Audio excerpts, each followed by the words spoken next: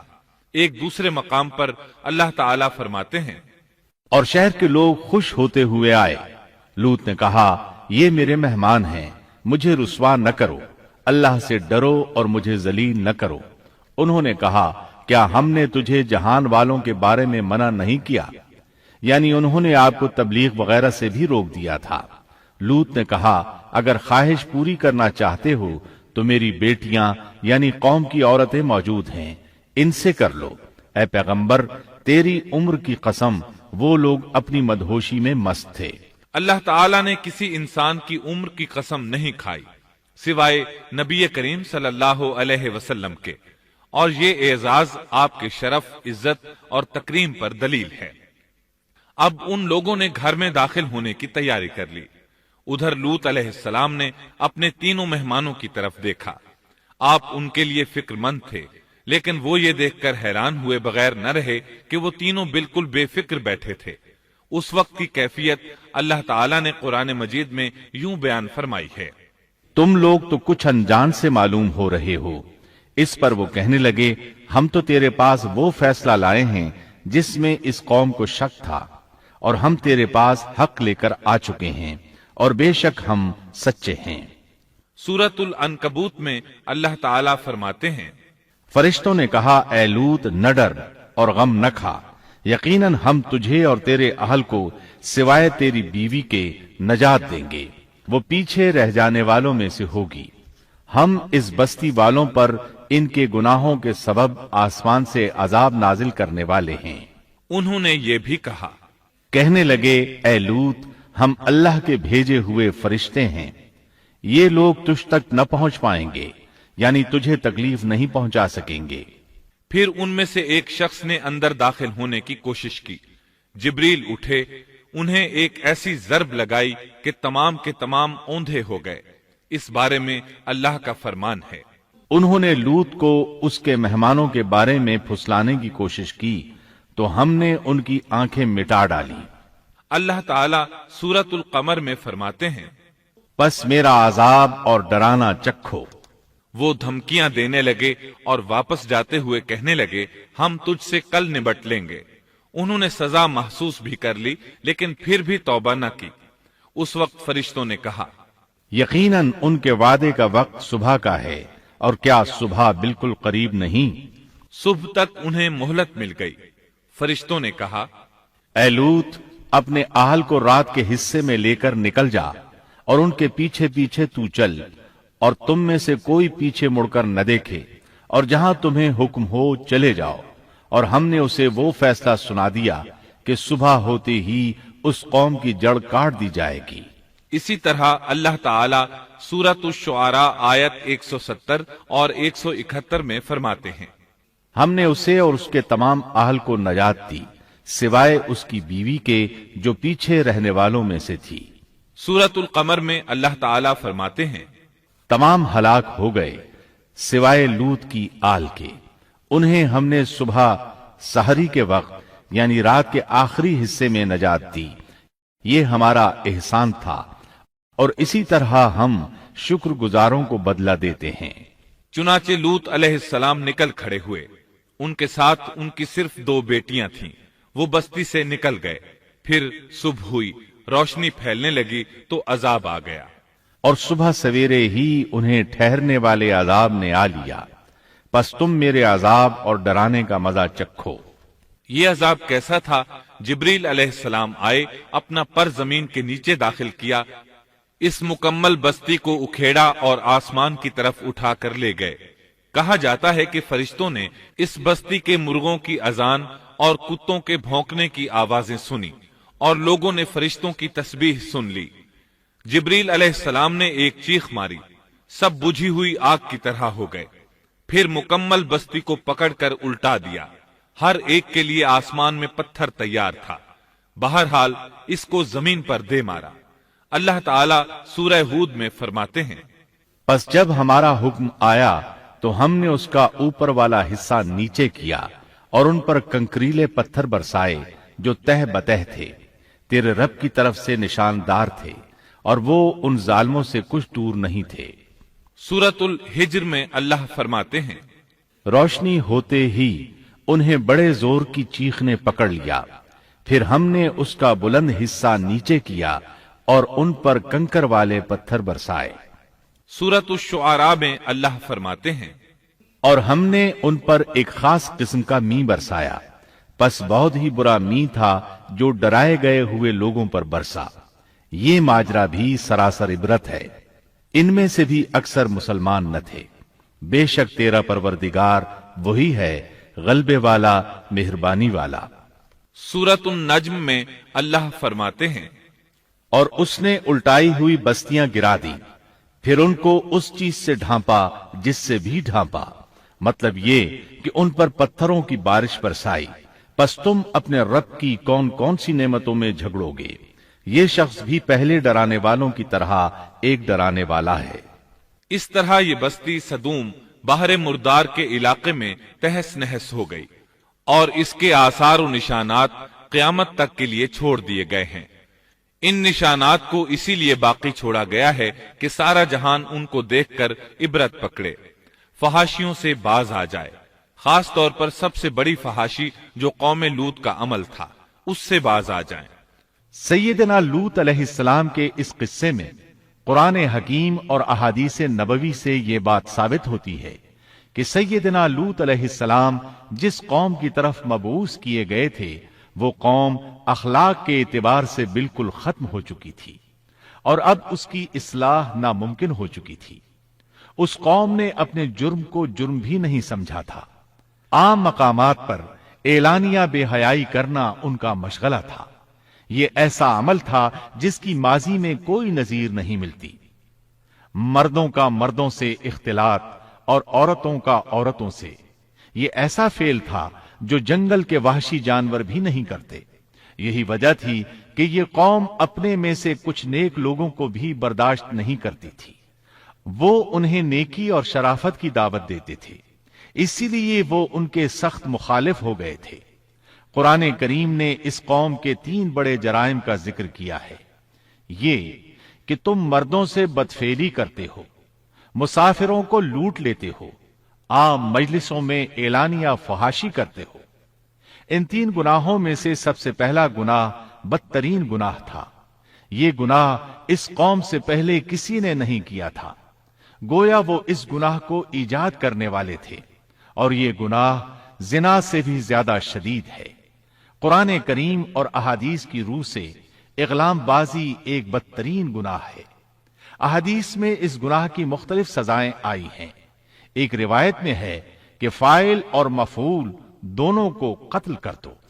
بستی سدوم عذاب کے نزول سے قبل کن حالات سے دوچار تھی، سورۃ الزاریات آیت 35 اور 36 میں یوں بیان ہوا ہے، پھر ہم نے ان سب لوگوں کو نکال لیا جو اس بستی میں مومن تھے، یعنی لوط علیہ السلام اور ان پر ایمان لانے والے۔ سو ہم نے اس بستی میں سوائے ایک گھر کے مسلمانوں کا کوئی گھر نہ پایا۔ اس کا مطلب ہے وہاں صرف سیدنا لوط علیہ السلام اور ان کا گھرانہ مسلمان تھا، باقی سب گھر کافروں کے تھے۔ اللہ تعالیٰ کسی قوم کی مکمل تباہی کا فیصلہ اس وقت تک نہیں کرتے جب تک کہ اس قوم میں کچھ قابل لحاظ بھلائی موجود ہو، مگر جب قوم کا حال یہ ہو جائے کہ اس میں بھلائی آٹے میں نمک کے برابر بھی باقی نہ رہے، تو ایسی صورت میں اللہ کا قانون یہ ہے کہ نبی اور اس پر ایمان لانے والوں کو اپنی قدرت خاص سے کسی نہ کسی طرح بچا لیا جاتا ہے، اور باقی لوگوں کے ساتھ وہی معاملہ کیا جاتا ہے جو ہوش مند تاجر اپنے ٹوکرے کے گلے سڑے پھلوں کے ساتھ کرتا ہے۔ اچھے پھل ان میں سے نکال لیتا ہے اور سڑے ہوئے باہر پھینک دیتا ہے۔ عذاب کے بعد اللہ تعالیٰ نے اس شہر کے کھنڈرات کے بارے میں سورۃ الزاریات آیت 37 میں یوں فرمایا ہے، اس عذاب کے بعد ہم نے وہاں بس ایک نشانی ان لوگوں کے لیے چھوڑ دی جو دردناک عذاب سے ڈرتے تھے۔ اس نشانی سے مراد بحیرہ مردار ہے۔ اس کا جنوبی علاقہ آج بھی ایک عظیم تباہی کے آثار پیش کر رہا ہے۔ ماہرین آثار قدیمہ کا خیال ہے کہ قوم لوط کے 5 بڑے شہر شدید زلزلے سے زمین میں دھنس گئے تھے اور ان کے اوپر بحیرہ مردار کا پانی پھیل گیا تھا۔